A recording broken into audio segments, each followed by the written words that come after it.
రెండు పీతలు అయితే తీసుకున్నా. సో టేస్ట్ చేసి అయితే చెప్తానండి ఎలా ఉందో.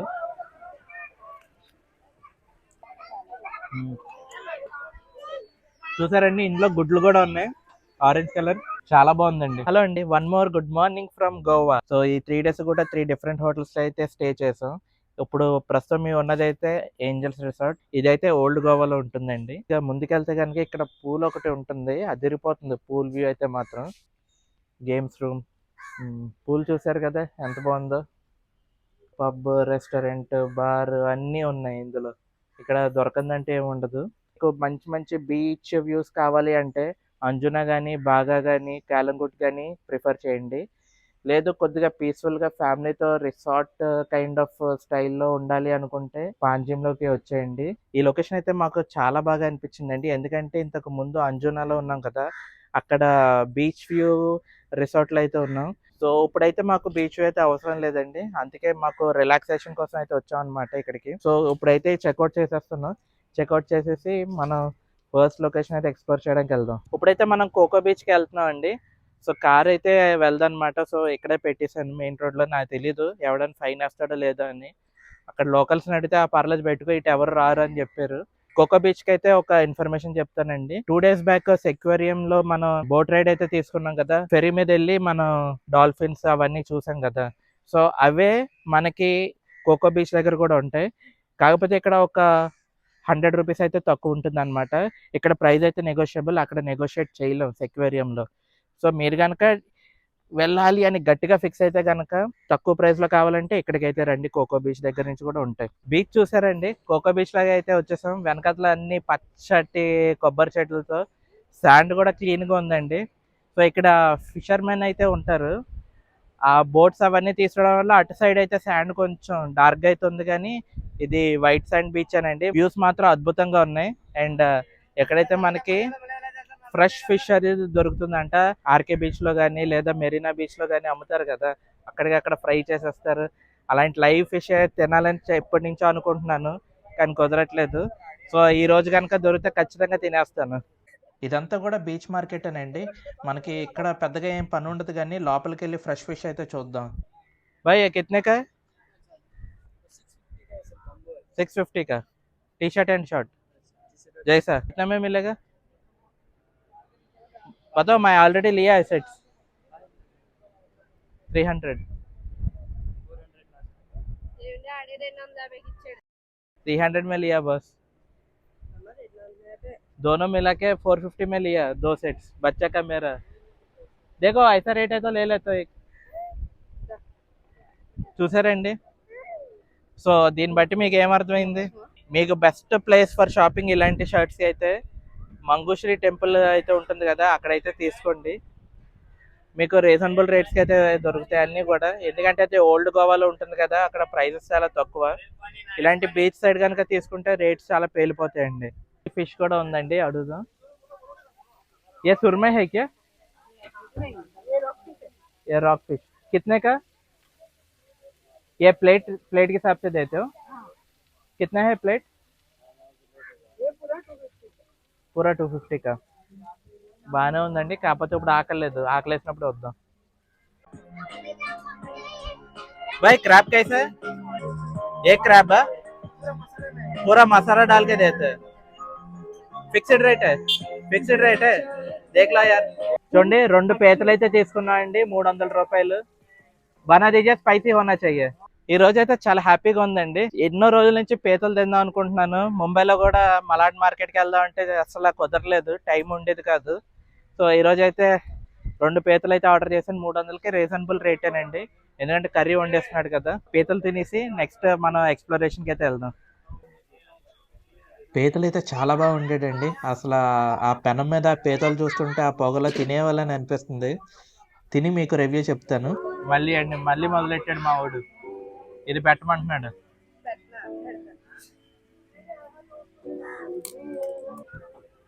సో టేస్ట్ చేసి అయితే చెప్తానండి ఎలా ఉందో.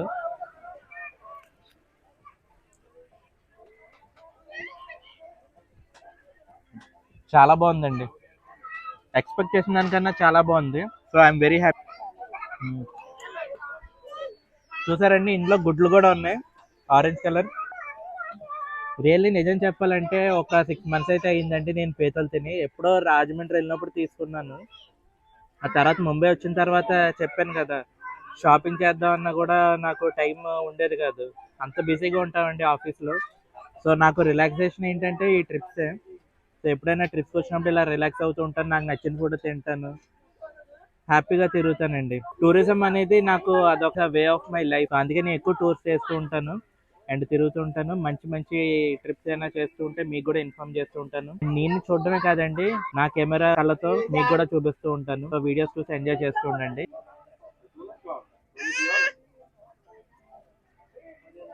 చూసారండి, నాన్ వెజ్ చూడగానే మా వాడు కూడా ఎంత ఎక్సైట్ అయిపోతున్నాడు. కడుపు నిండా పీతలు తిన్నామండి. స్టార్టింగ్ లో 2 పీతలే ఆర్డర్ చేశాను. ఆ తర్వాత ఇంకో 2 పీతలు ఆర్డర్ చేశాను. 4 పీతలు అనమాట, పెద్ద పెద్దవి. 600 అయితే అయింది బిల్లు. Thank you bye. అచ్చా కానా, అచ్చా కానా. ఇంక ఇప్పుడైతే బీచ్ చూడడానికి అయితే వెళ్దామండి. అసలు మెయిన్ పర్పస్ ఏంటంటే బీచ్ కని వచ్చాం. కాకపోతే నేను ఫుడ్, సో మంచి ఫుడ్ ఎక్కడ దొరికినా కూడా ఆగిపోతాను అనమాట. సో ఇక్కడ కూడా అదే జరిగింది.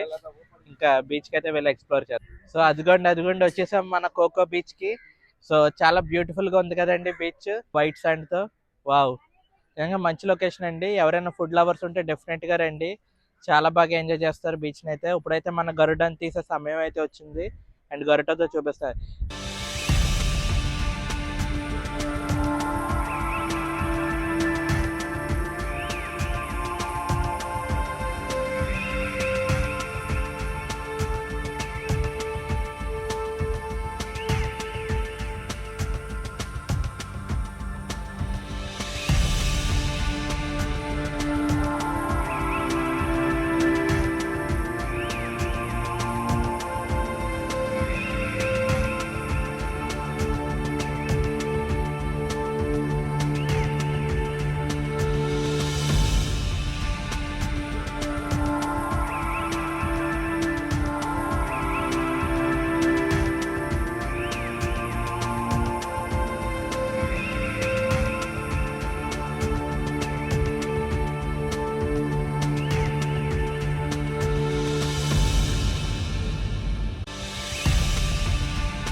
ఈ రోజు మనం ఎక్స్‌ప్లోర్ చేయబోతున్న second location Reis Magos fort. ఇది మండోవి రివర్ ఆనుకునే ఉంటుంది. ఇది కూడా one of the oldest forts in Goa. ఇది సుమారు 1500 శతాబ్దంలో అయితే నిర్మించడం జరిగింది. సో లాస్ట్ టైం మనం చూసాం కదండి అగువాడా ఫోర్ట్. అదైతే మనకి 25 రూపీస్ ఎంట్రన్స్ టికెట్.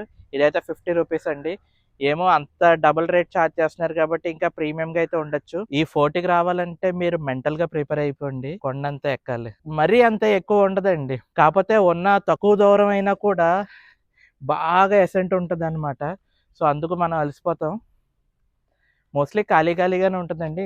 ఇక్కడ అంత జనసంచారం ఉండరు. ఎందుకంటే 50 రూపీస్ టికెట్ అనేటప్పుడు చాలా టూరిస్ట్ రారు. ఈ కోట మ్యాప్ అయితే ఇదండి. సో మనమైతే ఇక్కడి నుంచి ఎంటర్ అవ్వాలి. సో ఇది సిటాడెల్ అనమాట. ఇది బాస్టియన్. సిటాడెల్ అంటే తెలుసు కదండి, జైలు అని అర్థం. బాస్టియన్ అంటే the place where they put all the ammunition. Tickets ఇక్కడ తీసుకున్నాం. ఇక్కడ ఉన్నాం మనం ప్రస్తుతానికి. అండ్ ఇలా నడుచుకొని వెళ్తే హాల్ 1కి అయితే వెళ్తాం. ఈ రోజు కొంచెం స్పెషల్గా కనిపిస్తున్నాం కదండి. ఎందుకంటే నాది మా ఓడిది పర్ఫెక్ట్ మ్యాచ్ అనమాట. ఒకటే డ్రెస్ సేమ్ మోడల్ తీసుకున్నాను అనమాట. మా ఆవిడకైతే ఆ మోడల్ లేదు. సో దగ్గరగా ఉండే మెరూన్ అండ్ వైట్ కలర్ అయితే తీసుకోవడం జరిగింది. ఈ రోజు లాస్ట్ డే ఇన్ గోవా కాబట్టి స్పెషల్ అనమాట. మాకు అలసిపోయామండి నిజం చెప్పాలంటే. అందుకే కాసేపు రెస్ట్ తీసుకుందని చెప్పి కూర్చున్నా. ఇంకా అబ్బో, ఇలా పైకి వెళ్ళి ఇంకా అలా తిరిగి వెళ్ళాలి. వెళ్తున్న దారిలో ఒక చిన్న ఇంట్రెస్టింగ్ ఫ్యాక్ట్ అయితే తెలుసుకున్నానండి. అది జస్ట్ ఎవరో ఏం చెప్పలేదు, అబ్జర్వేషన్ అంతే. మీకు బ్యాక్ కెమెరాలో చూపిస్తుంది. ఇదంతా కూడా రోడ్ అనమాట, నడిచి వెళ్ళే దారి. వర్షం పడుతుంది కదా, ఆ వర్షం పడేటప్పుడు ఆ వర్షపు నీళ్ళు ఇక్కడ నిల్వ ఉండిపోకుండా ఒక డ్రైనేజ్ సిస్టమ్ అయితే పెట్టుకున్నారండి వీళ్ళు. చాలా బాగుంది కదండి. ఒకప్పుడు ఇండియన్సే కాదు, పోర్చుగీస్ కూడా చాలా టెక్నాలజికల్లీ అడ్వాన్స్డ్ అని చెప్పుకోవాలి. మొత్తానికి పైకైతే ఎక్కేసామండి. ఇదే సెంట్రల్ హాల్ అనమాట. మిడ్వే అని చెప్పాలి ఈ కోటకి. అండ్ ఇటు పక్క నుంచి కూడా మనం చూసుకుంటే వెనకాతల బ్యూటిఫుల్గా మండోవి రివర్ అయితే కనిపిస్తుంది. చాలా బాగుంది కదండి వ్యూస్. ఇక్కడ గరుడాన్ని ఎగరేయాలంటే 250 రూపాయలు అడిగాడండి అఫీషియల్ ప్రైస్. వేరే ఒక లొకేషన్ అయితే అనుకున్నానండి, అక్కడికి వెళ్ళి గరుడాన్ని అయితే ఎగర. కోట లోపల అయితే ఇలాగ ఉంటుందండి. ఇది ఎంట్రీ అయ్యమన్నమాట సెంట్రల్ హాల్ కి.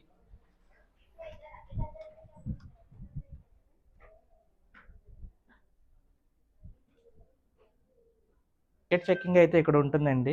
మీరు కింద ఎవరు చూడలేదని చెప్పి టికెట్ లేకంటే అయితే వచ్చేవద్దు. ఒకవేళ టికెట్ తీసుకోలేదు అంటే మళ్ళీ ఇక్కడ నుంచి కిందకి వెళ్ళి టికెట్ తీసుకోవాల్సి ఉంటుంది.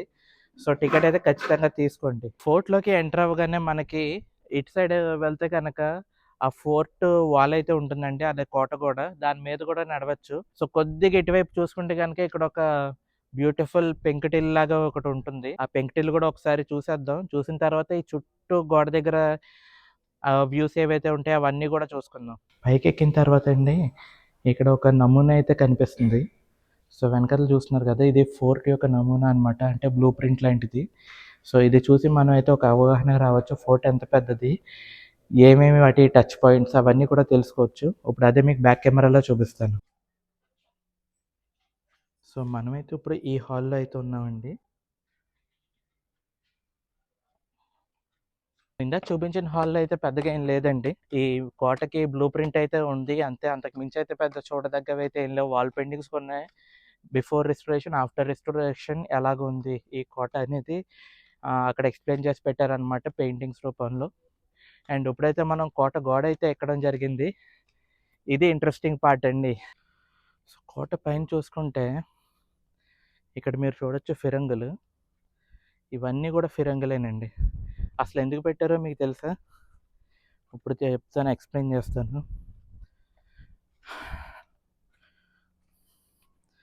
మీరు ఇటుపక్క ఇప్పుడు చూసారు కదండి కోట పైనుంచి వ్యూ. సో అదంతా కూడా మాండవి రివర్. కొద్దిగా ఎదరికెళ్తే సముద్రంలోకి ఆ రివర్ అయితే కలుస్తుందండి. ఎప్పుడైతే శత్రువుల వార్షిప్స్ కానీ ఆర్మీ కానీ వచ్చిందంటే సో వీళ్ళు ఇక్కడ నుంచి అయితే అటాక్ చేస్తారనమాట. గూడా ఫోర్ట్ అయితే చూసాం కదా, అది ఫస్ట్ లైన్ ఆఫ్ డిఫెన్స్ అయితే ఇది సెకండ్ లైన్ ఆఫ్ డిఫెన్స్. ఇది ఒక నేరోగా ఉంటది అనమాట. షిప్స్ ఏవైనా first line of defence cross చేసుకొని కనుక ఈ రివర్ లోకి వచ్చారంటే ఇక్కడ నుంచి అయితే అటాక్ చేయొచ్చు. ఇక్కడ ఎందుకంటే ఇక్కడ శత్రు షిప్స్ కి పెద్దగా అవకాశం అయితే ఉండదండి. ఈ సన్నటి ద్వారం ద్వారానే రావాలి, ఇక్కడ ఇరుక్కుపోతారు. సో చూసారు కదండి, పోర్చుగీస్ వాళ్ళు చాలా తెలివితో అయితే ఈ ఫోర్ట్ ని కూడా కట్టడం జరిగింది. సో ఒక డైరెక్షన్ లో అయితే మీకు ఆర్మరీ అవన్నీ కూడా చూపించాం కదా, ఇప్పుడు second side of the fort కి అయితే వెళ్తున్నాం. అదిరిపోయింది. సో ఇది కూడా మీకు డిఫెన్స్ కి సంబంధించిందేనండి. ఇవన్నీ కూడా చూసుకుంటే ఇటు సైడ్ కూడా వీళ్ళు అటాక్ చేయడానికే పెట్టుకున్నారు. సో ఇదండి, అది సముద్రం అనమాట, అరేబియన్ సీ, అటుపక్క రివర్. సో ఒకే పాయింట్ నుంచి అటు సముద్రంలోంచి వచ్చే వార్షిప్స్ని, ఒకవేళ ఈ వార్షిప్ సముద్రం దాటి రివర్లోకి ఎంటర్ అయినాయా, సో అటు రివర్లోని. సో టూ వే అనమాట. సింగిల్ పాయింట్ నుంచి అటాక్ చేయడానికి మంచి స్ట్రాటజిక్ లొకేషన్ అయితే సెలెక్ట్ చేసుకున్నారండి. చాలా వరకు కోటను అయితే కవర్ చేసామండి. ఇంకా ఇక్కడ 2 రూమ్స్ అయితే మిగిలినాయి అనమాట. సో ఆ రూమ్ ఒకటి అండ్ ఈ రూమ్ అయితే ఇంకొకటి. సో ఇవి కూడా చూసేద్దాం. ఇది ఒక లైబ్రరీ కమ్ మ్యూజియం అండి, అందుకే డైరెక్ట్గా కెమెరా పెట్టి మాట్లాడలేకపోతున్నాను. అసలు నిజం చెప్పాలంటే ఈ మ్యూజియంకి వచ్చిన తర్వాత, ఇందులో నిజాలు తెలుసుకున్న తర్వాత నా కళ్ళల్లో అయితే నీళ్లు తిరిగినాయండి. అసలు బ్రిటిష్ వారి చేతుల్లోనే మన భారతీయులు ఇంత బాధలో చిత్రహింసలకి గురయ్యారు అనుకుంటే, పోర్చుగీస్ వాళ్ళు అంతకు మించి అయితే చేశారండి. మీకైతే బయటికి వెళ్ళిన తర్వాత క్లియర్గా అయితే వివరిస్తాను. మనం మరీ ముఖ్యంగా అయితే దీని గురించి మాట్లాడుకోవాలండి.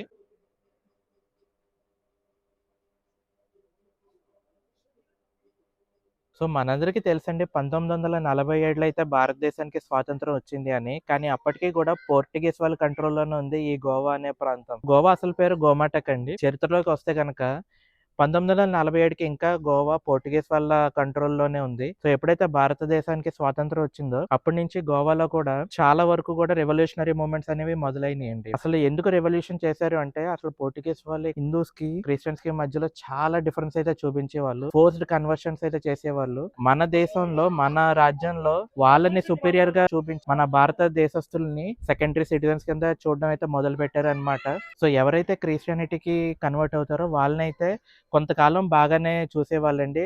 ప్రభుత్వం నుంచి బెనిఫిట్స్ అవన్నీ ఇచ్చేవాళ్ళు. ఎవరైతే ఒప్పుకోరో కన్వర్షన్‌కి అగెయిన్స్ట్‌గా ఉన్నారో సో వాళ్ళనైతే నిర్దాక్షిణ్యంగా చంపేయడం లాంటివి చేసేవాళ్ళు. ఎవరైతే కన్వర్ట్ అయ్యారో అండి కొంతకాలం వరకు వాళ్ళకి గవర్నమెంట్ నుంచి అయితే మంచి బెనిఫిట్స్ అయితే వచ్చినాయి. కొంతకాలం తర్వాత వాళ్ళని కూడా సెకండ్ గ్రేడ్ సిటిజన్స్ కింద చూడడం అయితే మొదలుపెట్టారనమాట పోర్చుగీస్ ప్రభుత్వం వాళ్ళు. సో ఇవన్నీ మనసులో పెట్టుకొని 1947 తర్వాత ఎప్పుడైతే ఇండియాకి స్వాతంత్రం అయితే వచ్చిందో ఆ తర్వాత నుంచి కూడా ఇక్కడ బాగా తిరుగుబాటు అనేది మొదలైందండి. దాన్ని అణిచివేయడానికి అయితే పోర్చుగీస్ వాళ్ళు ఏం ప్లాన్ చేశారో తెలుసా? ఒకప్పుడు పోర్చుగల్ వాళ్ళు కోస్టల్ ఆఫ్రికా మొత్తాన్ని కూడా ఆక్రమించారండి. సో వీళ్ళు ఆఫ్రికా నుంచి ప్రతి దేశంలో ఉన్న ట్రైబ్స్ ని తీసుకొచ్చి ఇక్కడ డిప్లాయ్ చేసి ట్రైనింగ్ ఇచ్చి మన భారతీయుల మీదకే వదిలేవారు అనమాట. సో వాళ్ళకి మానసికంగా మోటివేషన్ ఇవ్వడం కోసం గోవా మ్యాప్ ని అత్యంత పెద్దగా, మిగిలిన భారతదేశం మ్యాప్ ని అత్యంత చిన్న దేశం కింద చూపించి మానసిక ధైర్యాన్ని అయితే ఇచ్చేవారు. మీకు తెలిసే ఉంటుంది ఆఫ్రికా వాళ్ళు చాలా బలంగా ఉంటారని. సో ఎవరైతే తిరుగుబాటు చేస్తున్నారో వాళ్ళని చంపేసేవారండి. సో ఏదేమైనప్పటికీ 1961 డిసెంబర్ 19న భారతదేశంలోకి గోవా అయితే అనుసంధానం కావడం అయితే జరిగింది. దాన్ని గోవా లిబరేషన్ డే అని కూడా అంటారు. సో అదండి ఈ గోవా ఒక చరిత్ర. సో ఈ ఫోటోకి వచ్చిన తర్వాత మనకైతే ఈ ఫ్యాక్ట్స్ అనేవి తెలిసినాయి. అండ్ ఈ వీడియో అయితే మీకు నచ్చిందని అనుకుంటున్నాను. ఒకవేళ వీడియో నచ్చితే తప్పకుండా లైక్ చేయండి, షేర్ చేయండి, ఛానల్ అయితే సబ్స్క్రైబ్ చేసుకోండి. ఇలాంటి మంచి వీడియోస్ మరెన్నో అయితే మీ ముందుకైతే తీసుకొస్తాను.